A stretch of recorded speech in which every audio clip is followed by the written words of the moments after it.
Cracks are now emerging in Israel's unity government as joint leader Benny Gantz has opposed Prime Minister Benjamin Netanyahu's plan to annex the West Bank. Gantz said that the annexation would have to wait as the country deals with the coronavirus crisis. For Gantz, the July 1st deadline was neither sacred nor urgent in the midst of the pandemic.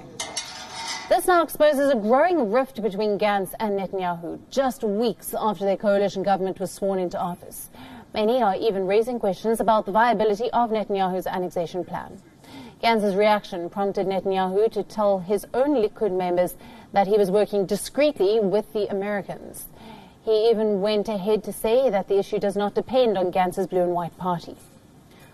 On your screens is the proposed plan for the annexation of the West Bank. It is in line with US President Donald Trump's Middle East peace plan. Israel has occupied the West Bank since 1967, but has stopped short of annexation so far.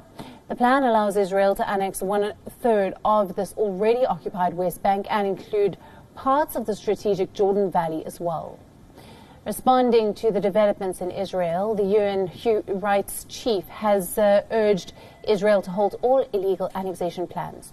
Over 1,000 European parliamentarians also denounced Israel's plan, raising concerns over Trump's involvement in the region. Earlier this week, Palestinian authorities refused a phone call from U.S. Secretary of State Mike Pompeo. They have also threatened to gather weapons against Israel if Netanyahu intends to go ahead with his plan.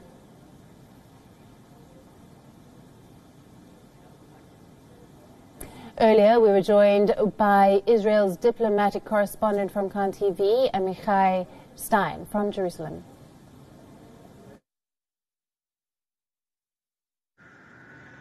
So first of all, we need something to clarify. That July 1st, tomorrow, is only the date that, according to the two parties to Gantz and Netanyahu agreement, is the date you can start talking annexation and starting this process. It's not a deadline, but it's a beginning date to start things. So the big question we don't know exactly right now is what exactly is going to happen tomorrow. Will Netanyahu give some kind of statement? But before that, like you said, we're seeing a big rift between Netanyahu and Gantz on the issue. At the first, we thought the Americans are trying to get some kind of consensus between the two. So the two will agree on some kind of plan that you can go ahead with.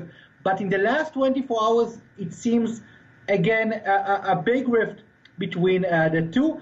Gantz saying the annexation is not important right now. The most important thing is the COVID-19. There are things that can wait until we solve the COVID, the corona problem. Netanyahu today answered him, laughed at him and said he met the U.S. Special Envoy Brian Hook. He talked about Iran, and then Netanyahu said, we're going to talk with him on issues you cannot delay until the end of corona. And it seems Netanyahu wants to do it some kind of decision now and go through with it before the U.S. elections in November. Gantz, it seems, doesn't want to talk about it right now. He is leaving it. He wants to delay this issue. He doesn't say he opposes it. He wants international consensus. But again, he says right now it is not the time to talk about it. So right now in Israel, or the senior U.S. envoy to the Middle East, to the peace plan, the Kushner representative, Avi Berkovich, he's meeting with all officials, with Netanyahu, with Benny Gantz, with Foreign Minister Gabi Ashkenazi, who is from the party of Gantz, and together with David Friedman and another senior member, Scott Elif, they are trying to get some kind of understanding what the Israeli government is willing to do, or maybe they would say the Israeli government what is the red line that they can do, because the Gulf countries are problematic and the Arab countries and the EU is problematic. So right now there's discussions being held in the last 4 days with a U.S. mission right now, and yet they are going to leave tonight.